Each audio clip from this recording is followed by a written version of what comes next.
Cool. We're live. Yo, what's up, everyone? Here with Tommie Bennett. If you guys haven't seen his YouTube channel, definitely go check it out.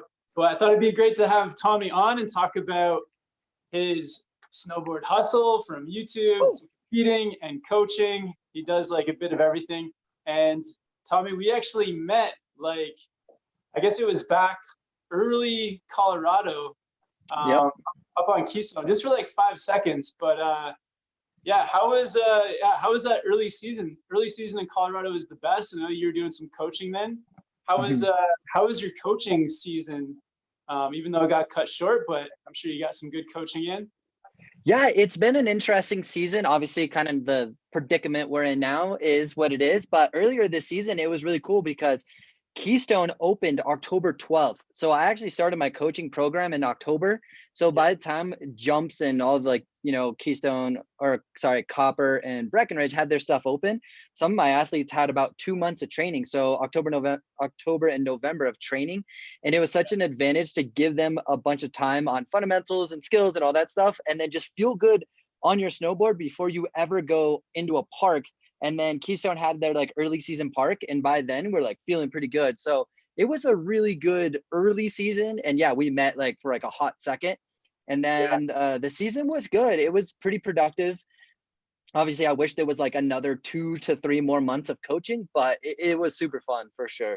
Nice, man. Yeah, like we met, briefly. You were coaching. I feel like you were pretty busy the whole time when I was there. So it was good that we got to meet. But yeah, the coaching, like Keystone early, like you were saying, it's like good to get those fundamentals down inside the park on small features, but then there's lots of side hits and everything.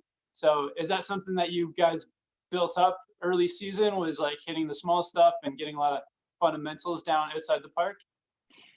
Yeah, because there's no pressure to go perform these crazy tricks because there's no park to go perform the crazy tricks in. Yeah. And so for one of my athletes, Max, he was with me the year before, had a couple of injuries. So we went back to the basics and we learned just very fundamental switch riding, carving riding. How do you even throw your shoulders and throw your spins? How do you pop? How do you combine those two movements together? So we had the opportunity to train the fundamentals and work on all those things. And then, for example, we worked on backside 360s with him. And so then we could work on flat ground across the fall line, 180s, and then 180s to keep going, and then 270s, and then 360s, and really learning how to throw the tricks. And he could do a flat ground 360. Well, the next progression from there was a side hit. And then all of a sudden he throws the side hit with 60% of the intensity. He landed it first try and his mind was like, oh, I have more time to process while I'm in the air. And he was blown away of how easy it was when he actually had time in the air. So he almost made it way more challenging to do the 360. And then when we took it to a side hit, it was easier. And then from there, we were able to take that to like a park jump. By the time that opened up, he was feeling amazing because we built all those fundamentals. And more importantly, he was able to progress without getting hurt. Like I said, the year before he had like, he hurt his knee and had a concussion. So it was like, all right, let's go back to the basics. Let's figure this out. And then in turn, it just made him feel super confident. And then he was ripping the rest of the season. Yeah, amazing, dude. Yeah, and I feel like, just from talking to you with this coaching stuff, I can see like you're definitely like a wealth of knowledge for coaching, for snowboard progression. And even though, we met back in Colorado in Keystone, but before that, I was actually had a friend here in Whistler, Tim, who told me about your Instagram channel. And oh, whoa. Yeah, I checked out a few of your, like, there's so many people putting stuff out there, but when somebody recommends something to you, it's like it puts it more on your radar, definitely. So I checked out your Instagram channel, and it's pretty cool because you're really breaking down tricks and techniques and all of that stuff with like really good demos. So yeah, how long have you been doing that? Like I can see like, you have that coaching background and snowboarding background, and then you went hard, or it looks like you went hard into putting that into those Instagram vids as well. How'd you get into that, and how's that been going? Yeah, so I've been coaching for about 13 years and I've done a bunch of instructor courses and certifications. I've done coaching certification, stuff. And then I ended up starting my own snowboard company, my own coaching program this summer. So I ended up just being my own boss. So I needed to find a way of like getting as much information out there as possible and what I think is right for people. Obviously, I have my own opinions, and whether they're right or wrong, they're my opinions from my experience of how I've been able to progress my own riding as a competitive athlete, or how it's worked for other athletes. So it was really about having courage and putting that all this knowledge into a platform. Now I started doing the Instagram thing, like educational content in the format that I have now. I started that in probably September. So in about whatever 8 months, I've been able to grow about 35,000 subscribers by putting that content out there. And it's been very exciting, very cool. And I've posted every single day for the last 8 months. And obviously I found a format, but the biggest thing is if I can come in with my experience and just try to help people, then they can choose which trick they want to grab. They can save it. They can, go through the 250 posts that I have, and they can find something that's there. And what I like about it is I'm able to try to make as much content as diverse as possible. I have some upper level stuff, I have some fundamental stuff, I have some creative, weird, what the heck is that kind of stuff, and just trying to keep people stoked. So if I don't cater to just one avenue, I think that's going to help more people. And that's the goal, is help as many snowboarders as possible. And like I said, from like beginner carving to like gnarly advanced carving and everything in between. That's awesome, man. Yeah, I love it. It's almost like creating an encyclopedia of snowboarding on Instagram for people to go and research and find out. And so that's awesome. Yeah, it's awesome to see the sharing and the passion coming through on Instagram. And I find like we have probably like a very similar background, because when I started YouTube, I had like the same sort of mentality of just like share as much of what I know as possible on the internet, on YouTube. And then whoever connects with it, or some people connect with one trick, maybe butter tricks, but then other people connect with carving, and then other people connect with maybe some of the like spins or jumps. So yeah, there's just like putting it out there and then seeing what sticks and seeing what people are attracted to. What do you find in the content that you put out? Like, what do you think is like some of the most like sought after information you put out? And also, like, what do you really enjoy putting out there? Yeah, those are some great questions for sure. So some of the stuff that has probably popped the most is some of the basic stuff done in a creative way. Like I did a backside 360 off of a catwalk and almost landed flat, and it like blew up because it was like a backside 360, which most people can relate to. And they relate to it in a sense of I can do it or I want to do it.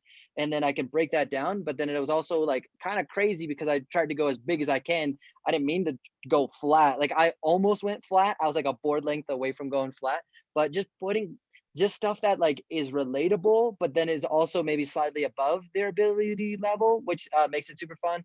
So that stuff is done really well. Flips obviously have done well because everybody wants to do a front flip. They want to do a back flip. That stuff has been, that stuff is good for sure. And then for me, just, I like putting content out there that pushes my ability. Now, I did break my back when I was 17, so I have a different thought process on when it comes to progression. My goal is not just go huck and chuck and do the craziest tricks. My goal is how can I progress my riding and maybe a little bit more of a technical aspect. So that could be like a backside 360 with a seatbelt, or a crail, or a tuck knee seatbelt, like these crazy variations within my comfort zone, but that's pushing my ability. But I don't have these crazy consequences because the reality of the world is I have to have a job, I got to pay bills, and I got to coach kids like to make them better. It's not always, it's not just me showing off and me doing my thing. I have responsibilities outside. So that's really what gets me most stoked, is just finding ways to push my ability within my ability, if that makes sense at all.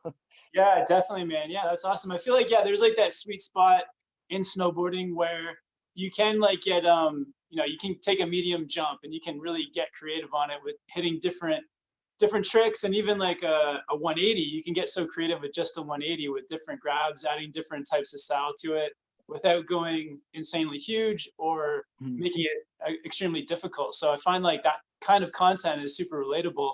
But yeah, back to what you were saying before, you said that you broke your back. That's a pretty scary thing. Like And yeah, it sounds like you're on the road or you were competing quite a Mhm. lot. Like what was competing like, and how did that lead to that injury? Yeah, so when I started snowboarding when I was about 8 years old, and then I just like loved it. Like it was just so much fun. My brother started snowboarding first, and I wanted to be like him, so I started snowboarding. I'm like, ah. So then started snowboarding, and then just started like naturally kind of picking up some tricks. And so I was actually telling a friend of mine about this yesterday when so I learned like a 360, and then I accidentally over rotated that to a 540, and then something clicked like, oh, that makes sense. I know what body positions to like kind of help that trick get there. So when I was like in 7th grade, I landed like a backside 900 for the first time. It was not pretty. Let's admit it was not pretty, but I was able to do this like really big trick, and I was super hyped. So then I was like, you know what? I want to start competing. So I got into a competitive snowboard program, and so I was had a coach, and they were able to help me become better at snowboarding. But I still had that like huck it and chuck it mentality. Like I don't care to learn the fundamentals. I don't care to learn how to ride better, because my goal is to learn a new trick.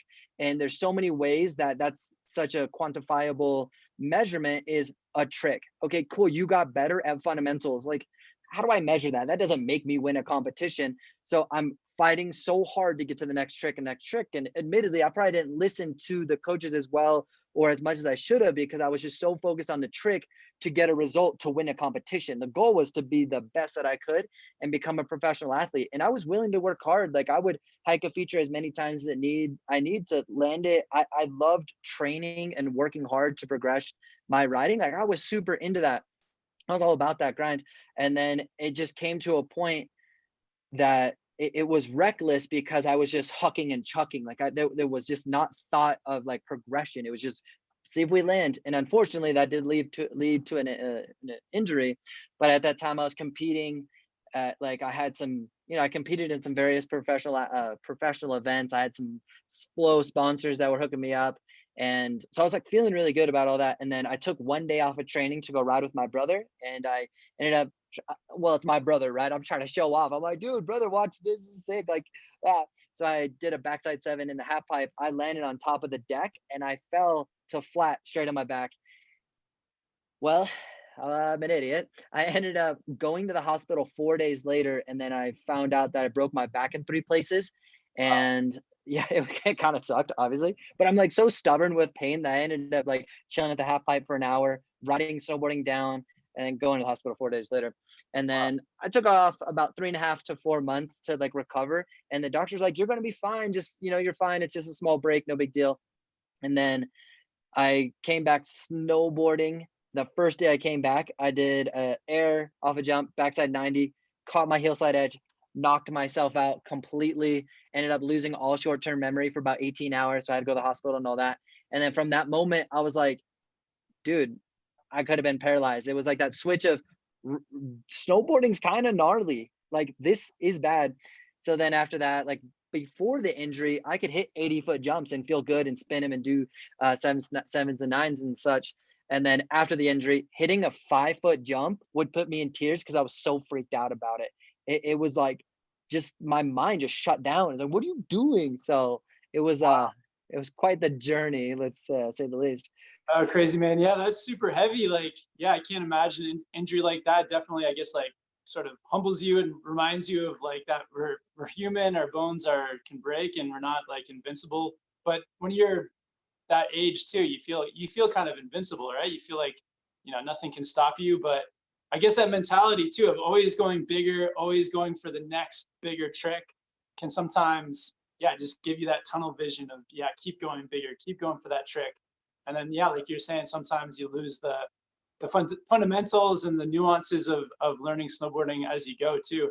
I can remember, like, yeah, when I was coming up in snowboarding, yeah, same thing, always trying to go for that bigger jump and bigger feature, and not really enjoying, staying on some smaller stuff and like learning some of those. Like, it's like, why didn't I just stay on a smaller jump for a while and learn like a bunch of tricks that I really enjoyed, rather than always scaring myself or trying to go bigger and trying to get that next spin. So I feel like that's a struggle a lot of snowboarders deal with, is yeah, that just that competitiveness inside you, even if you're not competing. But yeah, that's crazy, man. So how did you do pretty well in competitions like up until then? Like, was that something that you were into from a young age? And where did that start? Were you always in Colorado competing as well, or where did that Mhm. start? So I did grow up in Colorado. I was about 15, 20 minutes outside of Vail. So I was like really close to the mountain. And then my dad worked for the resort. So I was able to go ride all the time, which obviously I was like, I want to go snowboard as much as possible. So stoked to have that opportunity. And then, so I started snowboarding when I was 8. I started competing when I was about 14 to 15 years old. Did that for a couple years, started doing rev tours, started doing some US Opens and Grand Prix. But I couldn't perform well. I'll just be blunt. I struggled with the performance aspect because I applied so much pressure to do good that I just couldn't open that door to do good. And so that really held me back in the sense of being a successful competitive snowboarder. But that also allows me to understand that mindset, and where I struggled, I can help my athletes understand a different perspective to get them to perform better, because I was on this side of the spectrum and now I can understand how to get over there.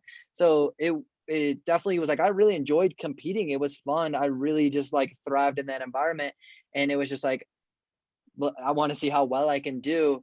Unfortunately, it didn't go as planned, but did that. And then, yeah, yeah, yeah. That's cool, man. But at the same time, it's like you know, the silver lining. Like now you're sharing it with everybody else and creating the YouTube channel, Instagram. I always see you riding with Jonathan Buckhouse as well. Yeah. But yeah, and just to let everyone know too, if you guys have a question for Tommie, we'll probably take some questions in about 10 minutes or so. And then also, yeah, if you guys haven't yet too, you can subscribe to Tommie's channel. There's a link to it in the description. But yeah, man. But yeah, so that led you from competing, and you have all that background and all that knowledge from competing and from being coached. I think that's a huge, you know, kind of takeaway skill too, of like learning from some peers and some great coaches. And then yeah, you turned it into your own YouTube channel. But when you're coaching and when you're doing the YouTube, like what are some of the things that you've learned like from your past or from other coaches that have helped you become a good coach or like a good YouTuber? Yeah, that's a great question. So I ended up doing a bunch of certification stuff that allowed me to get a whole bunch of nerd and a deeper understanding of snowboarding. And Yep. then when I coach my athletes, I'm able to spend a significant amount of time with them. So I end up coaching them about 6 months out of the year. So we're riding together 5 days a week, about 3 to 5 hours, depending on the athlete and their schedule. But I get a lot of opportunity to spend a lot of time with them, which gives me an insight on how their body moves, how their board moves, what habits they have, both positive and negative habits, or awesome habits or less awesome habits. And then I can create this language that we can, expedite the process. I can explain a skill or a sequence of movements, and then we can create a language based on that. And then they have the understanding. So we don't have to always go super nerdy, but yes, we'll start super nerdy. But we also, when it comes to coaching, there's what's nice about the actual coaching in person is I can see what I say either worked or didn't work. And having the ability to communicate that in 100 different ways, sometimes that's what it takes. Like, I got to say it this way and that didn't make sense. So now I got to try to figure out a situation that gets that skill or drill across. And I may just apply different words and stuff. And that was something I learned from my coaches is you can have all this crazy knowledge, but it doesn't matter unless you can create a change or a result. And now it's how you communicate that gets that point across. And then when it comes to the YouTube stuff, I don't like being overly like techie nerdy. I do explain things in detail, but I don't want to go so far to the edge that I just lose people with big words and acronyms and all this stuff. I want to make it as pinpoint as possible while still being comprehensive. And then something that I've taken from the kind of coaching world or instructor world is, here's a skill. Let's use the example of a 360. Well, I want to break that down into potentially 10 steps to almost guarantee you success from one step to the other, so that at the end of the video and the end of this progression sequence with the YouTube stuff is that you're going to be able to get there if you follow all the steps. Some people may not need 10 steps, but some people do, and I want to offer that. And if you already at this step 4, well, you can skip to step 7 if you need. But with the YouTube stuff, making it as productive as possible, but making those steps as narrow or small as possible so that we can get that progression as seamless as possible. And yeah, it might take a little bit longer, but if it takes longer, it means you're going to develop the skills better, so you're more prepared for that end result. And that's like my thought on the YouTube stuff.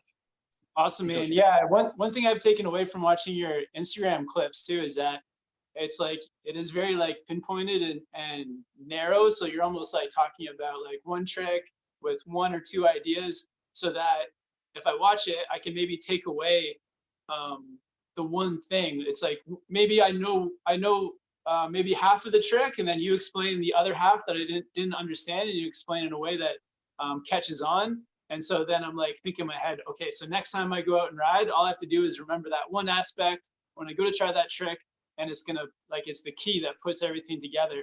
And yeah, you can definitely break things down, like you're saying, like a 360 into those 10 different steps. But somebody may have like 8 of the steps already locked in, and then you like mention that one thing that sticks with them, that allows them to unlock that trick. But yeah, I'm the same way, trying to keep it as simple as possible. But, and I'm sure you've thought of this before too, it's like when you have snowboard videos or snowboard tutorials, there's almost there's people think like, oh well, there's only so many tricks, so aren't you going to run out of videos? But then you can go back and you can work on the same trick, but you can just focus on a completely different part of it. Instead of the carve up on a spin, you're focusing on the pop, or focusing on creating that rotation. So many different ways to like communicate, to share, and to create that content. So yeah, that's sick, man. Yeah. It's yeah, and that's something that I've kind of like thought about, like you said, like I've thought about it. And with Instagram, if I'm posting every single day, am I really coming up with 365 new tricks? Well, the cool thing is, no, I really don't. I can post a backside 360 off a 60-foot jump, and then a backside 360 on a 5-foot jump, and a backside 360 off a rail, or a side hit. There's so many different variations within that. And then I can also add a grab. Hey, this is how you do a nose grab versus tail grab or seatbelt or whatever. So there's different opportunities. That one trick has 20 variances within that. Now, people can see that back 3, and I don't explain the same thing the same way every single time with the back 3. There's always these small things. I'll focus on more of the pop and extension of the beginning of the trick. And other times I'm more focused about what you do in the air with your legs. Other times is what you do in the air with your eyes and your shoulders, or keeping your core tight. So there's different specific things that you can touch upon every time. I could write the backside 360 in 20 different ways, because there's so much to think about. And that's also crazy, because it's like snowboarding is so complicated, while trying to make it it's so complicated and simple at the same time, which is kind of funny. But yeah, that content is fun. And then Instagram only gives you so many words and characters, and that's a battle, because I'll write all this stuff out and I go to the bottom and it's like, yo bro, too many. And I'm like, okay, what can I take out? What do I have to change? What do I have to move? And it becomes a little bit of a puzzle. But yeah, it's cool because you just like write so much stuff. Or YouTube, there's so many opportunities, and if I need to go back through and go do a version 2.0, there's so many different things I could talk about. And by the time I put out a video a year ago, I've learned a different thing, or a different thought process, or a different analogy that makes it new and exciting, and somebody could resonate with that. And my number one goal from the post is somebody to have that aha moment, like, oh, that's what you do. That's what I'm searching for in every video and every Instagram. It's not going to hit with everybody, but if I can get that one aha moment for somebody, then I feel like I'm winning just that one little thing. Yeah, and I'm sure too, like from your background of competing, having coaches, also like probably having like peers that were competing with you, and then from your experience of coaching, you probably put those things into practice and seen results. So like you're like, I'm sure that if I can put this one tip out there with this one example, it's gonna connect with people, because last week I was teaching a student and it helped them to like get that grab or that 3 or whatever it is. When you're making some content, do you have that in the back of your mind? You're like, oh, I can't wait to get this out, because I know this is going to help some people land some tricks. Yeah, that's actually funny that you say that because I'll work with athletes in that day, and it's a problem solving. Coaching is problem solving. I have to produce a result, and however I can do that. But yeah, it's definitely been those situations where this person's struggling with this thing, and I came up with a new analogy or new thought on the spot, and it worked. I'm like, oh, people got to know, so then I'll type it on Instagram, and being able to coach it's fun because like I love snowboarding and I can ride and pull from my experiences of what works for me, and then I coach and see what works for other people. And then I have friends that will I'll talk to about nerdy stuff, and they're like, hey, have you ever thought about this? I'm like, no. So being able to pull from different aspects of life and situations and experience like just makes that fun and engaging because it's like constantly like evolving, and I don't want to just say the same thing every time. I want to evolve my understanding and thoughts as well, and that's also coming like I'm fortunate enough and thankful enough I get to snowboard 7 days a week, and so then there's something that will just click in my own riding that I'm like, ooh, okay, cool, somebody could benefit from this, so for sure. Nice, nice, man.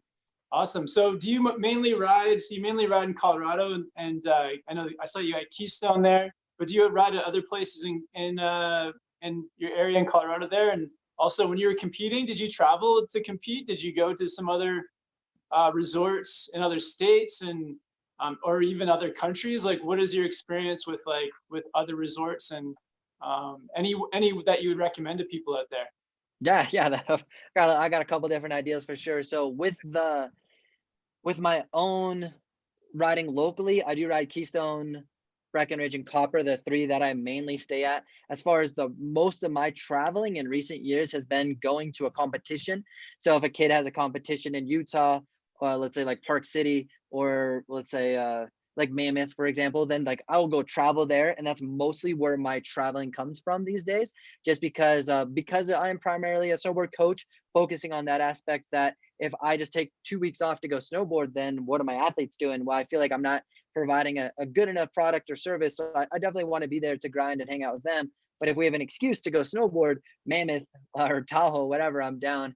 And then when I was younger, I competed in different events. I ended up competing in the New Zealand Open, I think twice. Yeah. So New Zealand twice. And then I went back there as a coach about 6 more times. So I've been to New Zealand, like I think like 7 times for different trips. And then I've coached in Czech Republic and Turkey. I've snowboarded in Turkey, which is kind of crazy. It was a wild time. And Wow. then one of my absolute favorite places to snowboard, honestly, is Whistler. And I'm not just saying that to say that. Like Whistler is what Colorado is on such a bigger scale. And that's what's sick. Because if you go from a resort like Keystone, Vail, Breckenridge, going to different resorts, they're obviously some of them are really sick and they're really cool and they all have their own thing to offer. But in terms of size, Vail's massive. It's 5,000 acres, more than 5,000 acres.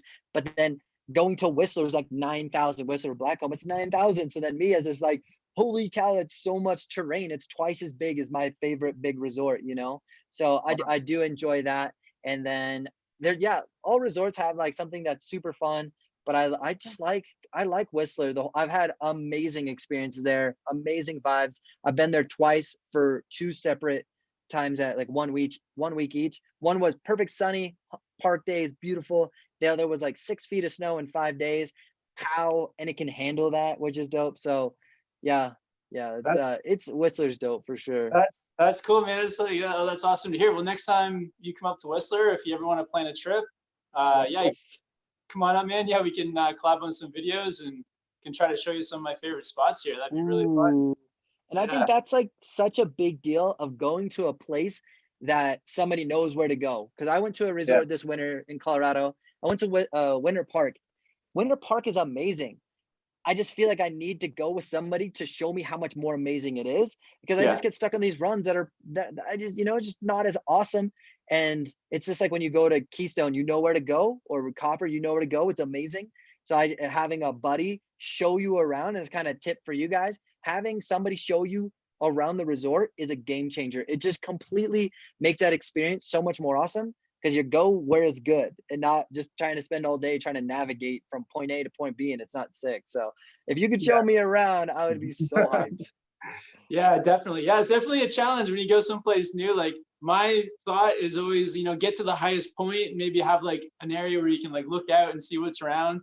Um, but yeah, it's tough because you don't want to, venture into sketchy areas, but you also want to push yourself a lot. And Whistler is one of those resorts too, where it's like a mix. Like you could get into the wrong set of trees that end up getting clipped out, and you might have to take off your board and hike. And there's so many there's so many places you get stuck here. But yeah, when it's good, when the snow's good, and you're riding with some people that know where they're headed to, it's definitely fun. And I still have people to show me around Whistler and show me spots. I've been here for like 15 years, and to discover new places still is incredible, man.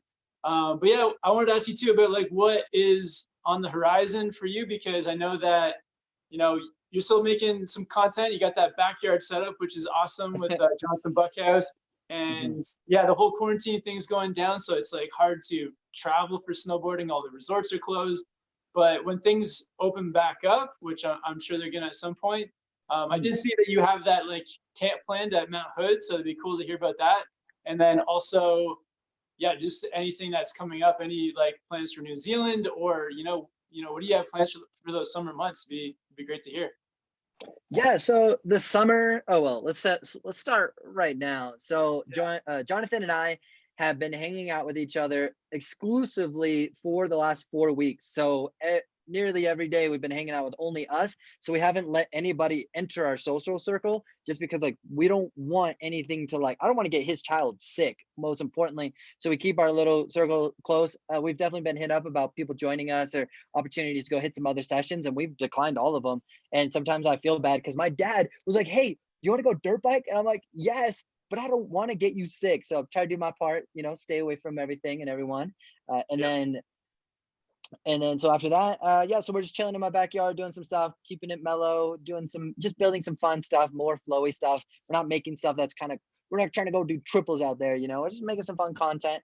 And then I'm gonna probably steer into some more vlog oriented content for the summer. Just a little bit more about me and my life, what I do. I like skateboarding, dirt biking, frisbee golf, like disc golf, making stickers, that kind of stuff. And then as far as the summer, let's say everything just gets smooth and we're good. Jonathan and I are collaborating on a summer camp at Mount Hood. So I ended up coaching at a private boarding school in Hood for about 3 years.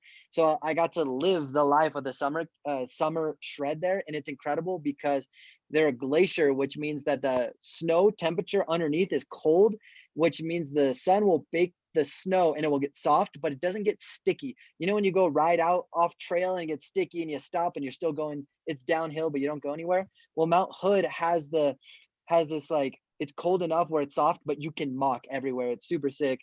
So we're going to run a summer camp there. We have 2 different camps going, 1 week each, where you're going to be able to come out and get coached by me, hang out with Jonathan. We're also partnering with one of my other coaches, or their friend / coach, who worked with Toby Miller, Chris Hargraves. So we're going to be connecting with him, which I'm super stoked on, just to have like an opportunity for people to come hang out with us and for me to give back and coach them, which would be super sick. So planning on doing that in Hood. If the camps don't go on and all that, we're going to refund all the money back to everybody. Just, I'm not taking a cut, but we'll refund it. If the camp does open up and Mount Hood opens up, we're going to go do that, which I'm super stoked for. And then Hood is incredible in the summer. I don't know. Yeah, you've done Hood, right? Yeah, four summers now with High Cascade. Yeah. I was gonna ask you and yeah, like I love it. Like going up to Mount Hood, like you're saying, the snow's great. They've got the public park, which is great. Timberline has their own pro park, which has been massive over the last few years. Yeah. And then the High Cascade Park, combined with Wendell's, now is like, yeah, super fun with the tow ropes and everything. Yes. So yeah, really cool. Yeah, environment and just the mountain itself. We've hiked to the top a few times for the summer solstice party, which has been really fun. Recommend everyone do that. Like, yeah, do a little hike up there. The summer, I think the summer solstice day is one of my favorite too. But yeah, then the town government camp, really cool, little strange little town there with lots of funky spots to hang out in. And then yeah, the Wendell's High Cascade like campus with the skate park and everything.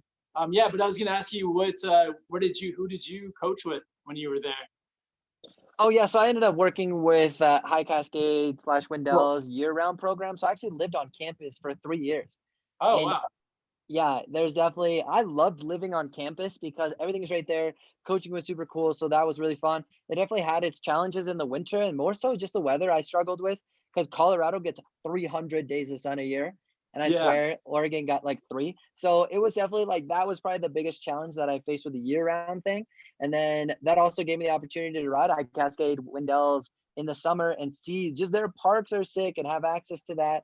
Like you said, being able to go to public park is insane, pro park, all that. Like the setup is incredible. And then when you're done snowboarding, you can go into town and go to Trillium Lake and all that. Like it's just a really amazing place in the summer. And I Yeah. want to be able to share that with like somebody like Jonathan because he's never done that. And I can be that little guide to like kind of guide him around and show him the cool places. But I've definitely Nice. seen quite a few of your videos from summer camp.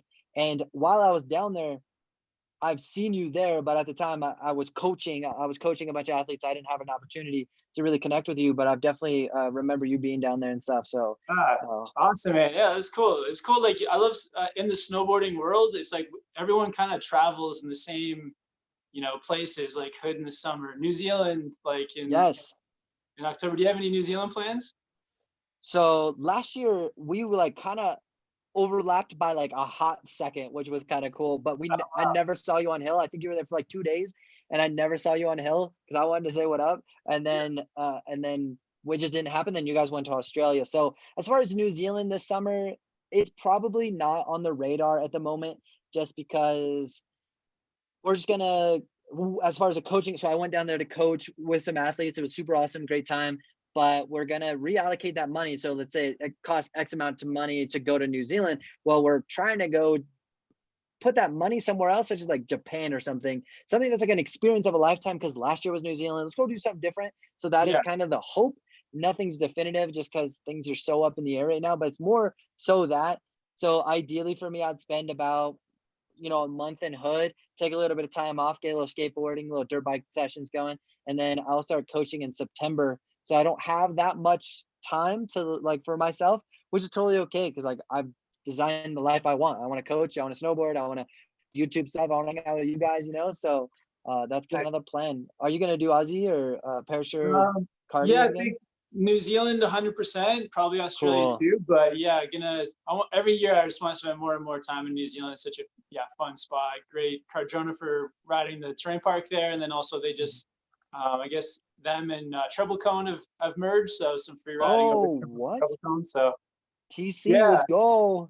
yeah, Dude, yeah. I've Well, had if some you ever PAL days there. Oh, sick. Yeah. If you change your mind, yeah, we'll be out there. We can maybe like, crash at the same spot. But yeah, also Japan is like incredible too. So Japan is Yeah. like so much fun.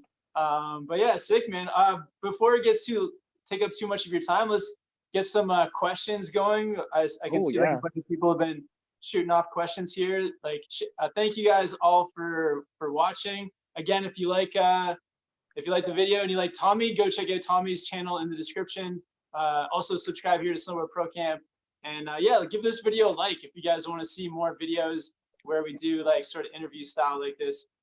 Yeah, it's super fun for me too because I love I've seen your videos, I've seen you on the mountain, but now it's cool to like actually just have a conversation and yeah, you're just like in the videos, the same guy, so it's cool. Dude, I'm just like hyped, man. I get so hyped to these things. So like hanging out with people that like understand snowboarding, that get it, and we can relate to like the YouTube stuff. Like it's just such a cool thing. Like the whole internet in itself is just this crazy platform. And you probably get it more than anyone, is like you've helped so many people across the world. I had this guy hit me up from Afghanistan asking for some snowboard tricks and tips while he's doing his thing. I was like, dude, this is insane. So yeah, Yeah, and yeah, I'm just hyped, man. Just hyped to chat with you and bring the stoke. You know what I mean? sick. Yeah, same. That's awesome, man.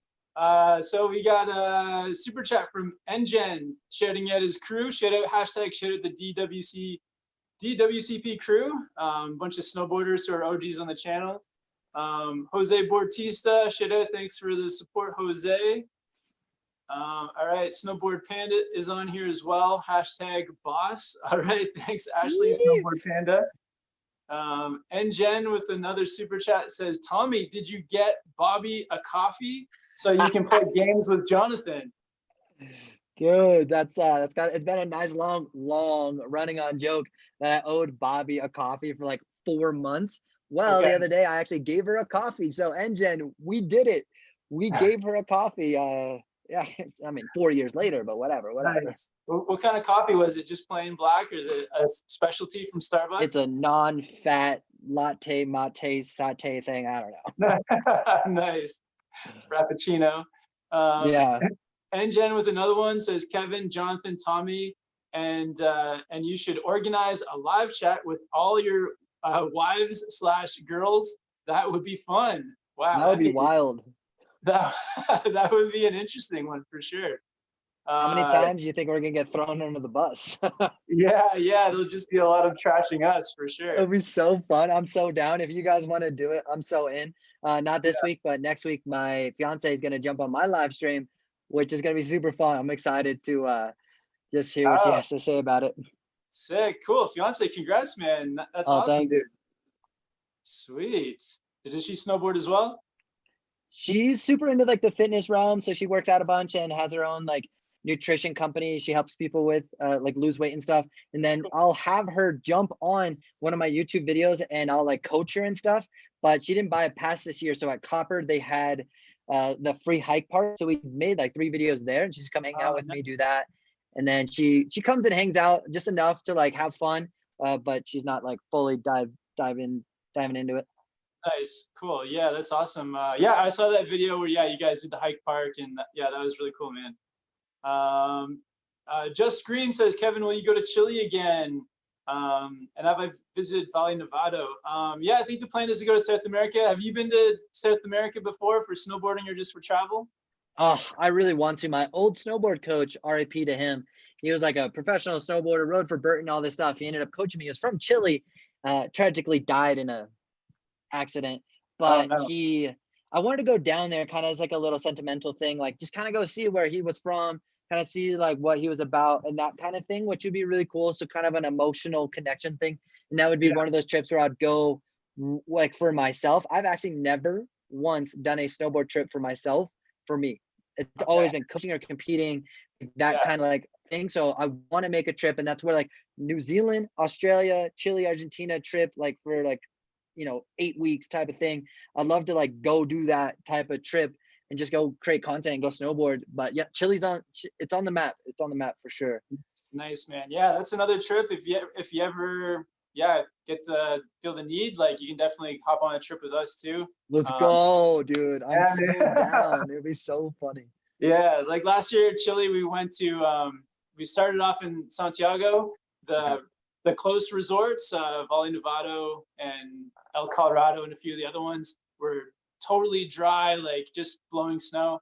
But we drove like 10 hours south to a place called Caralco, and it was like incredible, like tons of split boarding, tons of like just powder everywhere, and like very quiet too. So if it was a powder day, you could have just fresh lines all day. And they actually built a park like towards the end of our trip. So they did have a terrain park there too, but I feel like the specialty in Chile is like the powder riding, the like split boarding and all that kind of stuff. Getting to the top of a volcano and just seeing, riding into the crater, that kind of stuff is like, I think the highlight of Chile.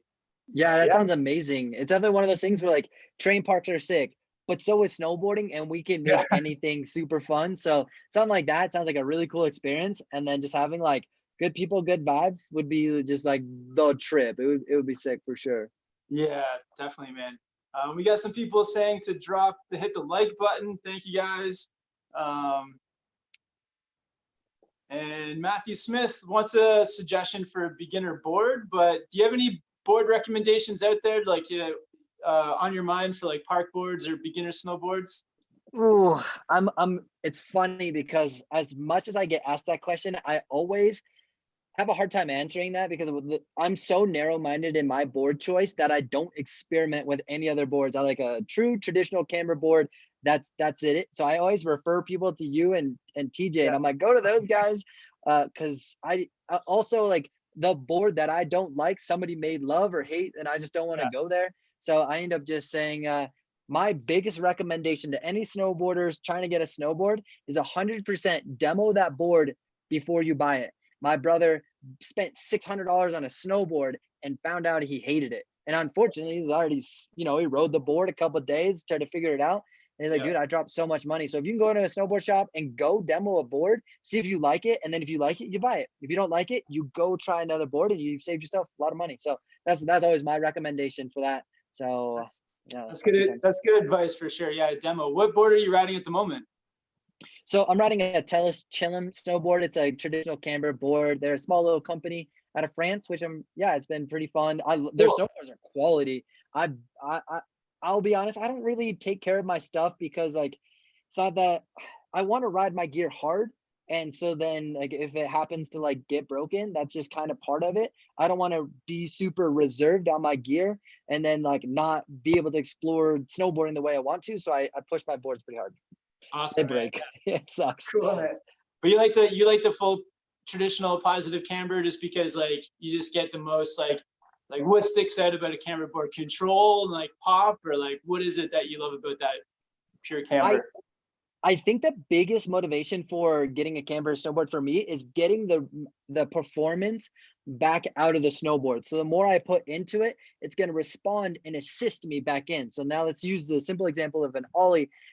I can do a lot with my legs. I can push down on the ground and I can jump back up. But if I have a camber board that's shaped like this, obviously it's camber. So then I apply more pressure, and I do this to the snowboard naturally wants to pop back. So if I can utilize the board performance as well as the human performance and combine those, that definitely helps me get like 1 to 2 feet more air instead of like on a side hit. So instead of getting 3 feet, you add 2 feet to that. It sounds pretty sick. You're going 5 feet. So just being able to use that. And that's like the biggest thing is getting the performance. And then in addition to that, when you're hitting a jump and you slightly are back seat, well, the snowboard naturally wants to pull you back to normal. So then I have a little bit more room for error when I'm landing. If you have a reverse camber board and you lean too far back, that board spits out. It's not that fun. So it's like, can I get more performance and can the board help me land more tricks? Which in turn makes it safer and bigger and more fun. So that's like camber, 100%, such a traditional camber dude. That's like my jam. Nice. I've tried some hybrids and they feel so weird to me. I want to throw up. Go camber. Nice, love it. Yeah, because there's no worse feeling than like going to ollie and there's just like nothing there. It's just dead. Or you go into like press and you get into the press, but you can't get out of it because it just like bends and you're sunken into that press with nothing to push you back or no energy from the board. So, yeah. But that also means that my tail presses and my nose presses are trash. Right. Like, you have to like put so much work into a tail press. It's like, what? So yeah, it's funny though, for sure. Wow, cool, man. All right, let's see if we got a few more questions. Crazy, I'm actually talking to Jonathan right after this, so I feel like we could talk. Yeah, we could definitely talk for another hour, but yeah, we'll do this again. But yeah, right after this, gonna talk to Jonathan. But let's see. So, Nerd Play says, "Hey, it's currently 1:50 a.m. Must be over in Europe. I'm about to buy my own board and boots. I'm looking to the Burton Step-ons. Are they compatible with every snowboard?" I do not know. Let me think. Do you know if the Burton Step-ons are compatible with every snowboard? I can't remember. So I'm assuming that you change, because I have like reflexes of the reflex bindings. You just change the base plate from the EST channel to the 4-punch or the 3-punch, and then you buy a specific binding and boot, and that just goes on a board. So I'm assuming as a marketing idea, I imagine they'd try to make it as versatile as possible to sell it to every single snowboard type of thing. So I'm assuming so, but that's a great question. Yeah, that's a good question. I think that they do have, like that disc you're talking about that is adaptable to other snowboards. So I believe that they are. Yeah, have you had a chance to try step-ons or like anywhere in your snowboard career? Have you ever tried a step-on style binding? No, I haven't. And it's funny because I ask people every time I see somebody with like the step-on Burton bindings, I ask them like, what do you think of them as just kind of more market research for my own self? And people love them. They're super hyped on it. So I've not tried them personally, but I think they're an amazing thing for the right person and getting a certain application out of them, I think they're awesome. It definitely makes it another way for somebody to enter the snowboard industry without having that hurdle of sitting down, strapping up, and then trying to figure out how to stand back up. If you can just step in, make it super quick, convenient, easy on the body, and you can enjoy snowboarding more, I'm all about it, because ultimately it gets more people in the industry and stay in the industry. I'm in. But I've not tried them personally. I need to, and I'm going to, just haven't. Nice. Yeah, cool, man. And then so Adam says, Kevin, spring beanie and sticker combos are so lit. I picked up 3 last week. Great way to show off support, and honestly, very comfortable beanie. Awesome. Thank you, Adam, for picking up some SPC beanies. Do you have any, Tommie? Do you have any merch or anything to plug? Oh, I appreciate that, dude. So I have some hoodies that are underneath my YouTube video. It has the merch and stuff. So I do have Killing It hoodies. I also have like this little brand new off the press, this little guy doing a hand plant, and it's like kind of sick. So I did an Instagram contest where I was like, draw me a sick snowboard sticker and I'll pay you $100 to the winner. And I ended up paying somebody $100 and somebody else $50. And so then I turn those into some hoodies, and then I have Killing It stickers. I have some stickers that are like stickers, and yeah, a couple of those. So appreciate it, dude. Thanks for letting me shout that out. Nice. Yeah, sweet. Yeah, no problem, Tommie. Yeah, and yeah, for everyone watching, definitely check out Tommie's channel again. Link in the description. But yeah, and like the merch and like everything for everyone out there watching, anything that you guys do, if you like the content, if you just like the video, subscribe, leave a comment, or pick up merch. That's like all ways to help us like live the snowboard YouTube dream. And yeah, Tommie, no, I'm down to support you too, man, because I can see the hustle. You put in so much work, and yeah, that snowboard hustle, that snowboard YouTuber hustle is real. So yeah, and it's tough, man. It's like, you know, it takes a while to build it up, and yeah, I'm stoked that your Instagram is blowing up so quick. Your YouTube channel is growing too, and I'm sure, like, yeah, just putting in that hustle and that effort year after year is just gonna continue to stack up and continue to grow. And especially when you're putting out content that people appreciate and people find value in. So yeah, I'm yeah, happy to talk to you, man. Dude, I appreciate it. And for me, it's just the more I can get stuff out there to help people, the Yeah. better. And then, you know, ideally, if I'm consistent and predictable and people want to come back and they know what to expect, and that's just like the motivation is help as many people as possible. The original goal when I started was to help 10,000 people. Now I feel like being able to like grow the Instagram and grow the YouTube's like gotten bigger than that. So I'm super like, what? And so the next goal is to help 100,000 people collectively between Instagram and YouTube. So that's the next big goal. And I've been very thankful on how quick the Instagram and YouTube have grown. It's been very humbling, very exciting for sure, very motivating to keep the grind going. The plan is to stick on Instagram, post every single day on Instagram. I know through the summer and next year, probably next 5 years, who knows, but definitely sticking to that grind every single day. And then YouTube videos every single, one live stream a week and one YouTube a week, every single week. Nice. Got to Awesome, get that man. grind. Yeah, you got it, dude. That's amazing. And your Instagram is the same, Tommie Bennett on Instagram? So Instagram is Tommie B1. It's Tommie B1. And that's that's the Instagram. And then yeah, YouTube is Tommie Bennett with an IE. I get that a lot. And I just, people spell my name wrong. I give them the benefit of the doubt. It's the autocorrect or it's Siri, but it's not why, it's IE. Awesome. Cool, man. Well, yeah, thanks for being on here. Huge shout out to everyone for watching or listening. And yeah, if you guys, again, if you like this video, if you like this chat, just like it, and then we'll do another one. And yeah, subscribe to Tommie, subscribe to Snowboard Pro Camp. Awesome, man. Well, I'll let you go. And it was awesome chatting with you. Awesome, dude. It's been insane. I appreciate that. I got a live stream coming up next. So I'm going to rest my voice and I'm going to jump in. Have fun with Jonathan, dude. It's going to be sick. I'm going to watch. I'm going to watch quietly in the corner.